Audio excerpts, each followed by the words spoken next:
Bonjour ou bonsoir, selon l'heure à laquelle vous nous regardez. Je suis votre chroniqueur audio et animateur de podcast à l'ODJ Média, et j'ai l'honneur de vous lire aujourd'hui une chronique puissante et bouleversante signée Aziz Boussetta. Elle nous emmène à Aït Bougmé, ce haut plateau oublié de la montagne marocaine, où la dignité affronte le silence. Ce n'est pas la première fois et ce ne sera sûrement pas la dernière, cette marche des habitants du lieu-dit Aït Bougmé, dévalant la montagne dans la province d'Azilal. Quelques dizaines, peut-être des centaines, d'habitants ont quitté leur plateau, roulant dans leur voiture, puis marchant à pied, jusqu'au siège de la préfecture, pour exprimer des doléances longtemps ignorées. Elles ne sont plus ignorées. Le Maroc a une constitution, des lois, des partis politiques, un État fort, un gouvernement supposé fort, une administration territoriale avec un bon maillage.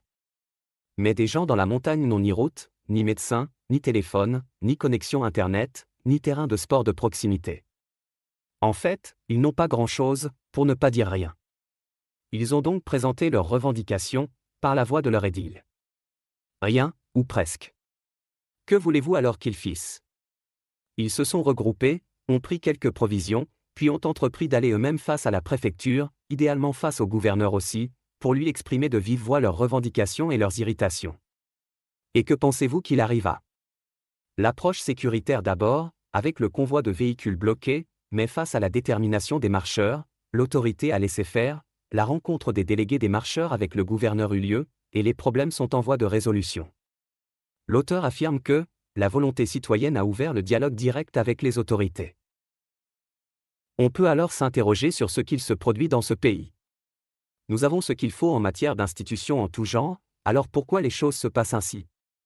Cette question d'intermédiation commence à poser problème, surtout que nous sommes à un an environ des élections. Pourquoi voter, si les élus ne servent à rien, ou à presque rien? Par ailleurs, ces populations sont informées, une grosse partie d'entre eux est instruite et tout le monde est ainsi au fait des dizaines de milliards déversés par l'État un peu partout dans le royaume, protection sociale généralisée, construction de CHU, extension du TGV, organisation de la CAN et du Mondial, reconstruction d'Alaouz, distribution des aides directes. Et puisqu'on parle de milliards de DH, les gens sont en droit de s'interroger aussi sur l'affectation et l'utilisation des 50 milliards de DH du Fonds de développement rural et des 120 milliards de DH affectés à la reconstruction des provinces d'Alaouz secouées par le séisme de 2023. Sans parler de ce budget, toujours surprenant par son volume, de l'Agence nationale pour le développement des zones oasiennes et de l'Arganier, et qui s'est chiffré à 125 milliards de DH en 10 années, 2013 à 2022. Azilal n'est pas dans son champ de compétences territoriales mais bien des endroits qui en relèvent ne se sont pas relevés des inondations de l'année dernière, comme Tata. L'auteur pense que l'argent existe mais son impact réel reste flou, voire nul, pour les citoyens concernés. L'argent est là, c'est son utilisation qui pose problème et fait désordre.